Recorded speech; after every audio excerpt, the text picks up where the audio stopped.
everyone. This is a hearing being called to order.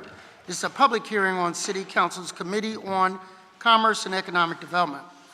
The purpose of this public hearing is to hear testimony on Bill number 180133. I recognize the presence of a quorum with Councilman Heening, Councilman Green, Councilwoman Reynolds Brown, the author, and Councilwoman Parker, and also Councilman Tollenberger. Will the clerk please read the title of the bill? Bill number 180133, an ordinance amending Chapter 17104 of the Philadelphia Code entitled Prerequisites to the Execution of City Contracts by requiring contractors seeking to do business with the city to disclose certain demographic information regarding individuals serving as board members and executive officers, all under certain terms and conditions. Thank you, Ms. Williams. I'd like to recognize the bill's sponsor, Ms. Blondo Reynolds Brown, for remarks. Thank you very much, Mr. Chairman, and to members of the committee. I would be remiss first not to offer a special thank you to the administration for the partnership my staff has enjoyed with the mayor's policy team, the Office of Economic Opportunity, and of course the Philadelphia Law Department. Let me begin first by saying that I will continue to be an unapologetic advocate for a platform that gives women and minorities a seat, literally, at the executive table. On February 22nd, 2018, I introduced legislation that would require contractors seeking to do business with the city to disclose the number of minorities serving on their boards and executive team. This legislation is an extension of the Women on Boards bill that I introduced and successfully passed 5 years ago in 2013.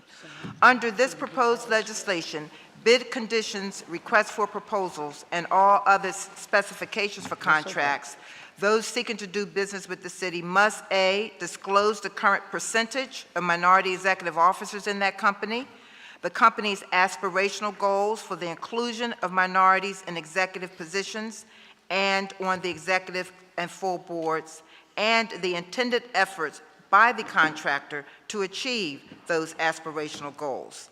The significance of Bill number 180133 is another step forward in this continuous battle to provide a pathway for meaningful and substantive opportunities for women and minorities to participate in executive and leadership positions.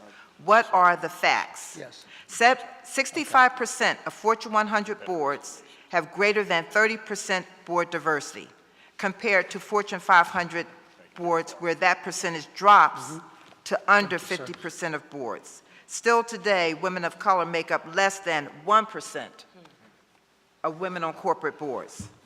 In closing, goals are vital to this process, but they only represent the beginning. Simply focusing on hiring minorities, black and brown people, and women is simply not enough.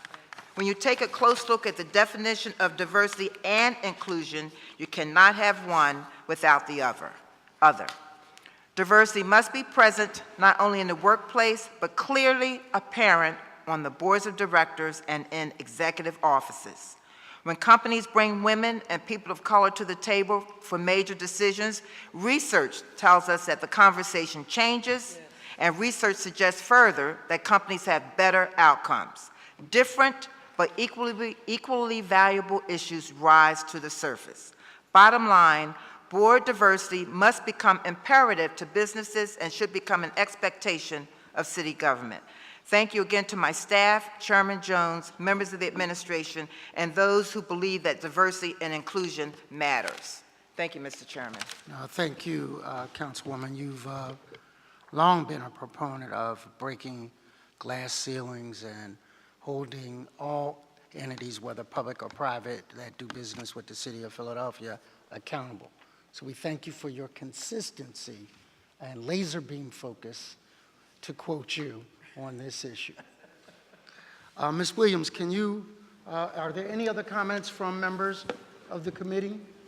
Seeing none, can we have the panel to testify? Yvonne Farrell and Trevor Day. Thank you both. Thank you. Thank you for your patience. Please have a seat.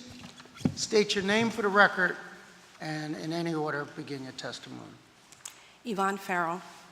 Good afternoon, Chairman Curtis Jones and members of the Committee on Commerce and Economic Development. My name is Yvonne Farrell, Senior Director within the Office of Economic Opportunity. I'm here this morning to testify on behalf of Iola Harper, Deputy Director for the Office of Economic Opportunity, regarding Bill number 180133, and to answer any questions that the Chair or Committee may have pertaining to our current data collection process as it pertains to women on boards and executive staff. Annually, the Office of Economic Opportunity reviews disclosure documents submitted to the Procurement Department for bid consideration on public works and service supply and equipment contracts. The purpose of OEO's review is to share data pertaining to the percentage of women on executive boards and executive staff, as well as the percentage of contractors with aspirational goals to increase the representation of women on boards and executive staff. A summarization of the data is shared in OEO's annual report. OEO supports Chapter 17104 of the Philadelphia Code to expand contractors' disclosure obligation to include minorities as identified in Section 171608 of the Code. OEO's leadership believes that this bill will help to increase transparency and accountability and will ultimately make the Office of Economic Opportunity more effective both in terms of data collection as well as oversight. Thank you for the opportunity to testify. I'm happy to answer any questions that you may have at this time. Thank you. Thank you. And for the record, Councilman Dom has joined us. Thank you. We're going to hold questions until the panel testifies, if that's okay with everyone. Thank you. Good afternoon. Good afternoon. Good afternoon, Chairperson Jones, and members of the Commerce and Economic Development Committee. My name is Trevor Day, and I am the Procurement Commissioner for the City of Philadelphia. I am pleased to provide testimony in support of Bill number 180133, which would require contractors seeking to do business with the city to disclose certain demographic information regarding individuals serving as board members and executive officers.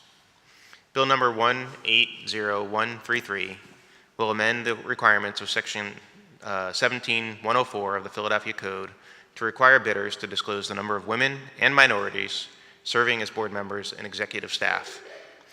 Presently, bidders seeking to respond to bids issued by the Procurement Department must disclose the number of women serving as board members and executive staff. This information is collected by procurement and reported out by the Office of Economic Opportunity. The new requirement proposed by Bill number 180133 would expand this disclosure requirement to include minorities serving in these roles. The Procurement Department can implement the new requirement as part of the current disclosure form submitted by bidders and supports the new requirements set forth by Bill number 180133. This concludes my testimony. I'm happy to answer any questions from the committee. Thank you, Commissioner. Are there any questions? Yes, Councilwoman Brown. Yes, good afternoon, Administration. You say that presently bidders seeking to respond to bids issued by the Procurement Department must disclose the number of women serving on boards and in the executive staff. So the good news is that the information is indeed collected. Who is watching the trends of those businesses that are doing business with the city when it comes to this particular information? Sure. So the Procurement Department collects the information, and then we submit it over to OEO, and they report out on it on an annual basis. In our annual report. Forgive me? We do report on it in our annual report. And so how long have you been collecting that information? To the best of my knowledge, it's been about 4 years. And so what are the trends? Well, I did get a chance to look at the data compared to 16 to 17. Yes. And my findings were that in terms of public works, there was an increase in the number of women on boards by 9% for public works between 16 and 17. With regard to service equipment and supply, there was a 2% increase on women on boards from 16 to 17. And what category did you say that was? This was supply, service, and equipment. The FY16 was 42% of women on boards. For FY17, it was 44%. Okay, so we can be assured that this practice is a new protocol within OEO that happens on an annual basis with that particular OEO's annual report? Yes. Okay. So, Mr. Procurement Commissioner, talk to me about Staples. They too would be required to submit this information, correct? Yes, that's correct. And so you may not have this today, but might you know what Staples board looks like, since they are one of the biggest contractors with the city of Philadelphia? Okay. We can supply that information to you. I don't have that offhand, but we can. How soon can we get that? I can look and see if we have it on file, and if we have it accessible, I can send it over to you this week. Okay, all right. I want to bounce the ball to a couple other members and then come back. Okay. Question. In another life, I dealt with the Minority Business Enterprise Council. It was the precursor to OEO. And a part of that responsibility was certification. And I know we don't directly certify anymore, but in that certification process, there was a standard of evaluation called ownership and then control. Ownership was defined by 51% or more, which would give the minority and or female classification. And if I understand this legislation, this is more a deeper dive into the composition of the boards, which would, again, kind of ownership and control would still apply there. So other entities now do your certification, is that correct? Would you repeat that, please? So other entities, such as SEPTA or The enterprise, others, yes. do the actual gathering of the information and designation of certifying these entities. Yes. So do you work with them to take a look at those compositions of boards, and how does that work? According to my knowledge, we do make sure that they follow the stipulation of 51%. They follow the same stipulation that MBAC would in terms of who they identify as minority. Mm-hmm. So in that process, is there, excuse me, an annual sampling where you might call upon them to give you 25 files, and you would second guess or at least audit what their determining factors were, to do a sample to make sure that the quality of that certification was done? Because there have been times when we had strict scrutiny of those documents, and there were other times you could self-certify, which meant we won't take your word for it. If you say you're controlled, we're going to go with that. So I would suggest, from time to time, take 20 or so files and then act as if you were the certifying entity to make sure the audit of those files was consistent with the mandate of the law. Okay. Just as a thought. Please. What penalties exist, if any, for companies who do not provide this information? What becomes the baseline parameter where a contractor is disqualified or not offered the opportunity to do business because of lack of information?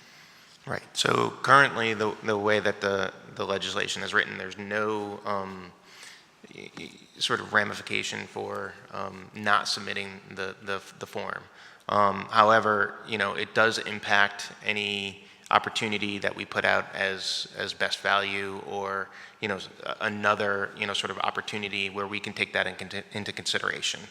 We can take what into consideration? We can take into consideration that they haven't filed the form with us. Mm-hmm.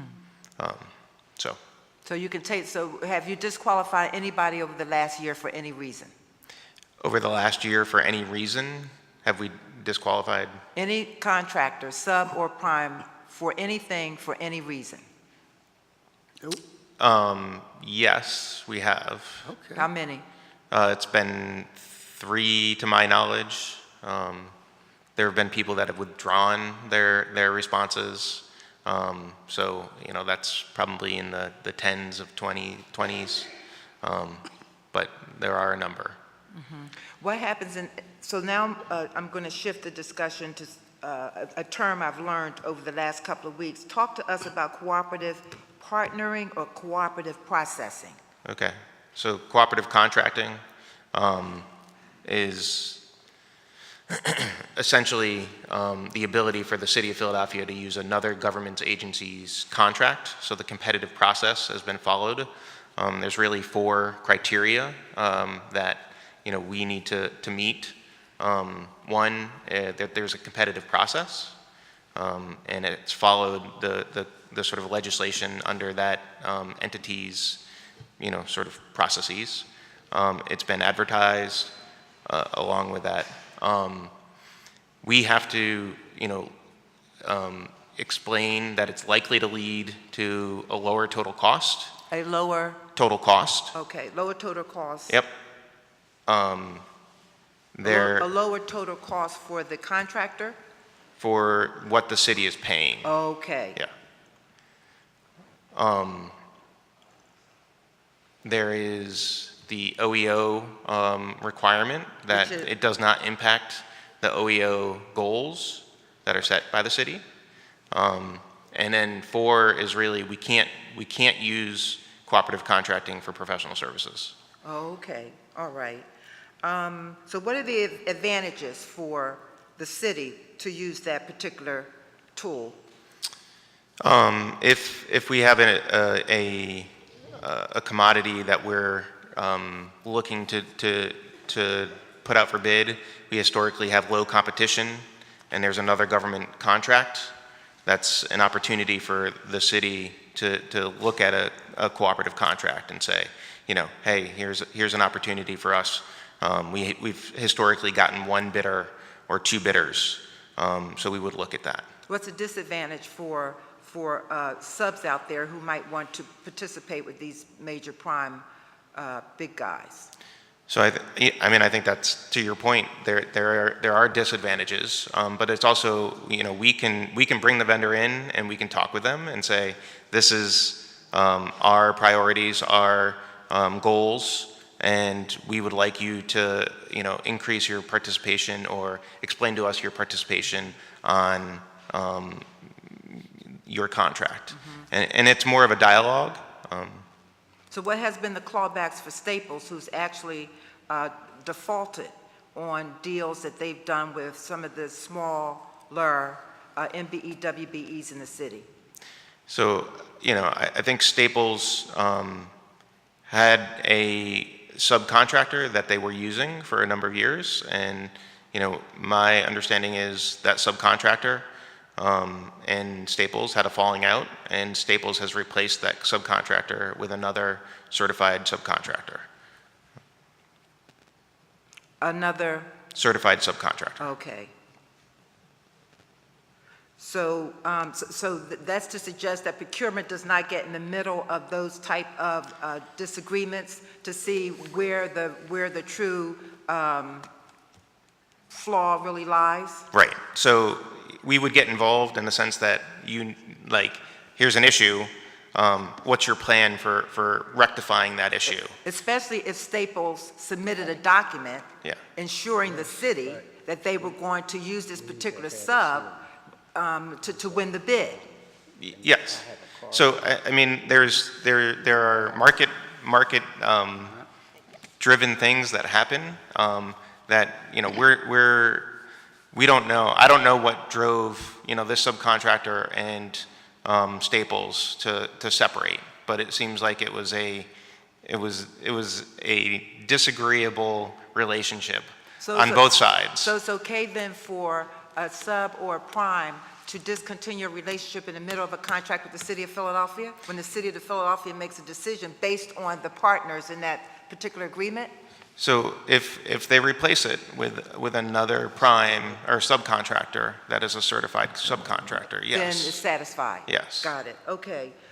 Do you receive any pushback from firms when requesting the information on board composition? And if so, what does it look like? What does it sound like? We don't typically Okay. get pushback on that. Okay. OEO? No, usually when I review the forms, they are completing the forms. Okay. How would you articulate the mayor's long-term goals for MBE, WBE involvement, engagement, and what do you see as the trends? Given your leadership in the administration, what are the trends in those two departments?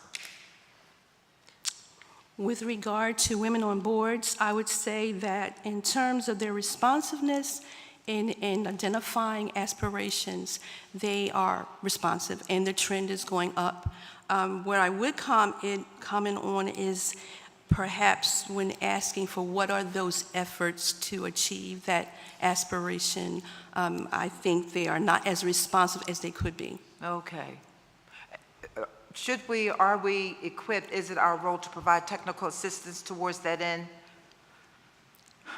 Towards how to increase diversity on boards? I'm asking. I don't even know that that's a role for us. I'm simply asking the question.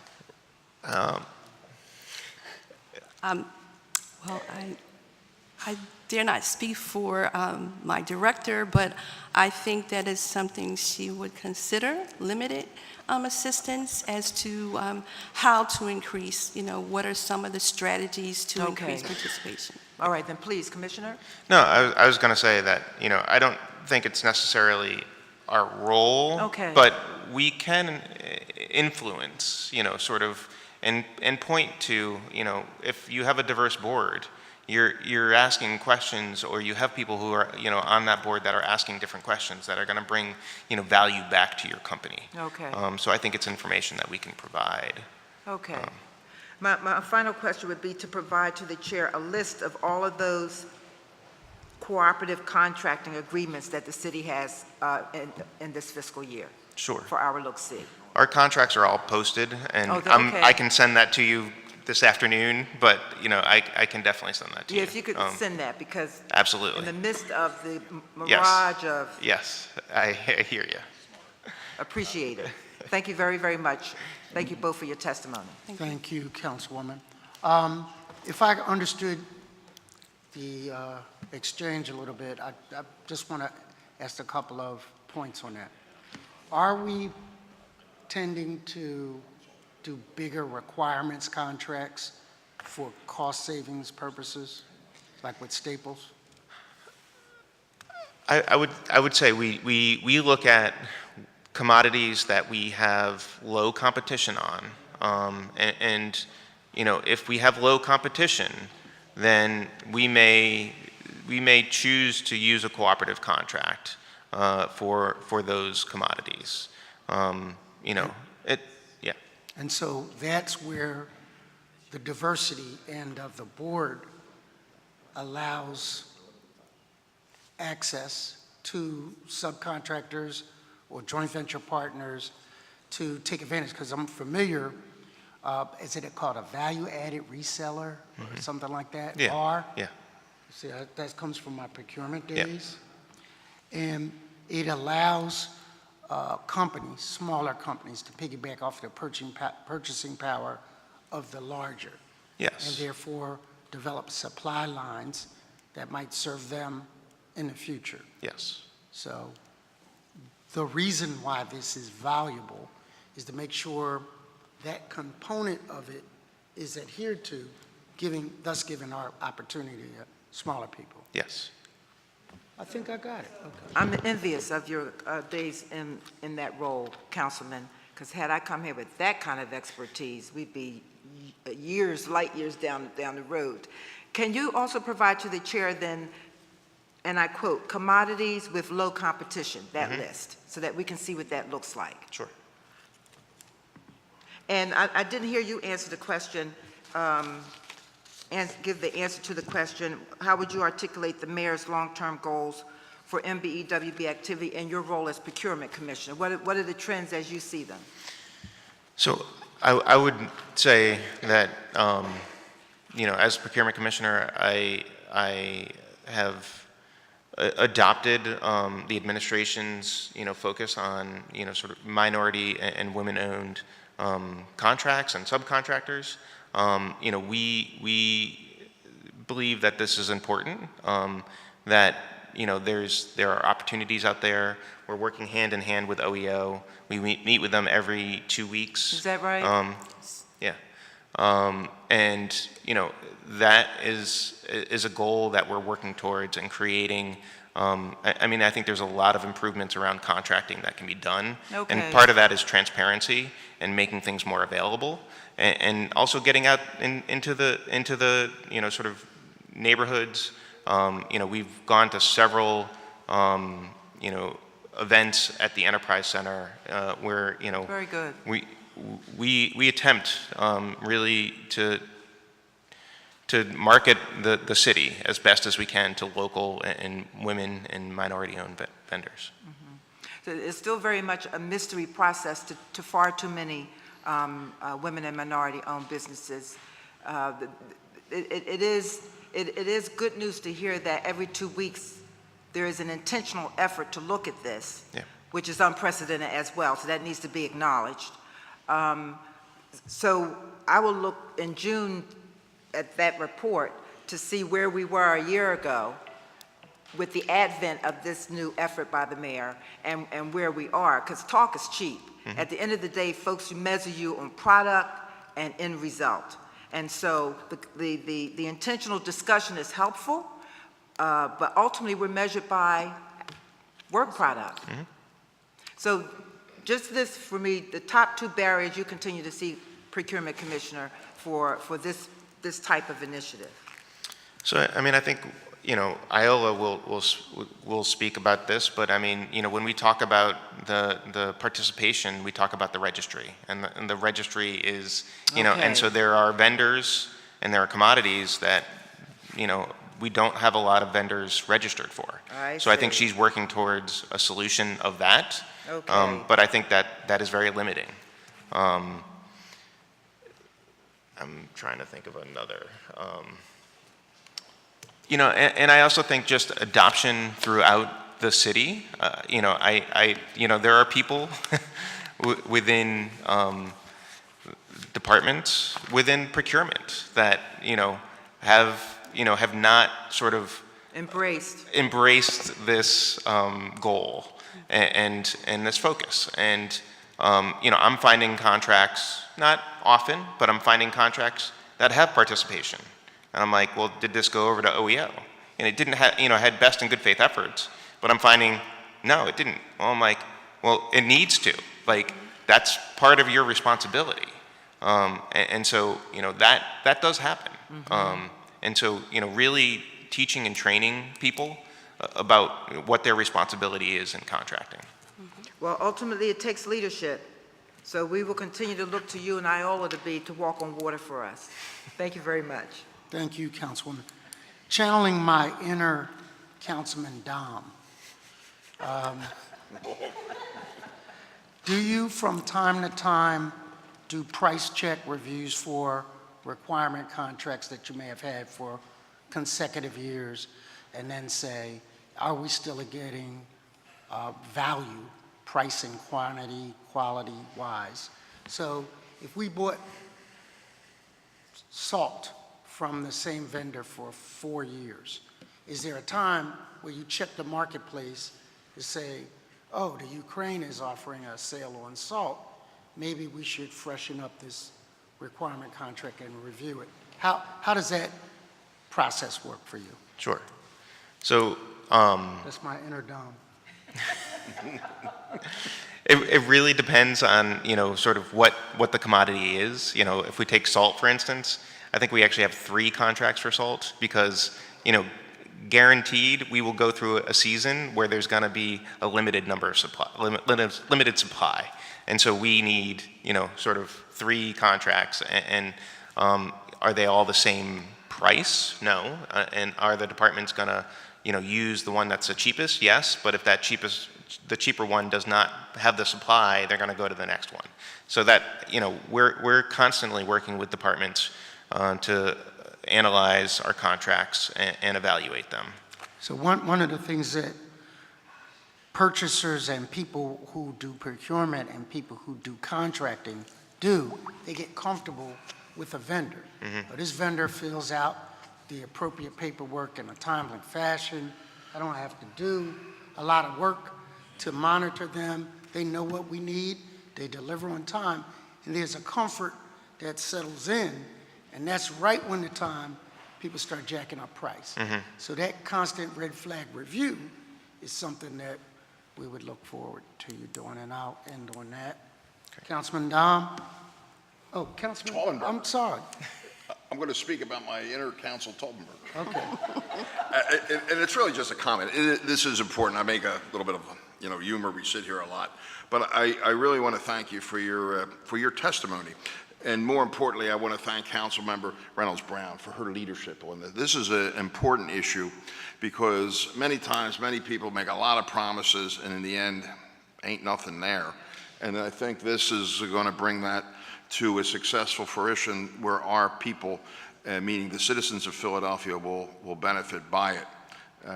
We're a big customer of a lot of things, and we want fairness, and I think this bill helps with that. So I thank you very much. I thank Councilmember Reynolds Brown.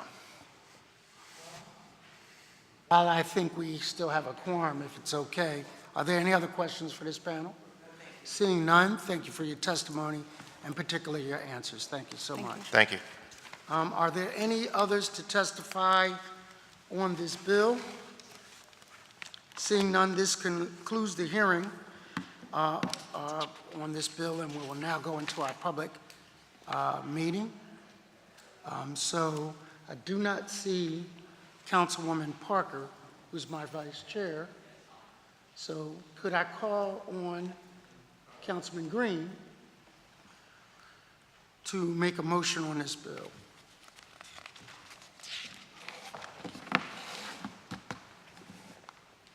Let's share. Thank you, Mr. Chair. I move that bill number 180133 be reported from this committee with favorable recommendation, and further move that the rules of council be suspended so that will permit first reading of this bill at the next session of council. Second. It's been moved and properly seconded that this bill be moved from committee. All those in favor? All those opposed? The ayes have it, and the motion carries. Bill number 180133 will be reported from this committee with a favorable recommendation and with a request that the rules of council be suspended to permit first reading at our next session of council. This concludes the business of the Committee on Commerce and Economic Development. Thank you all very much for your attendance.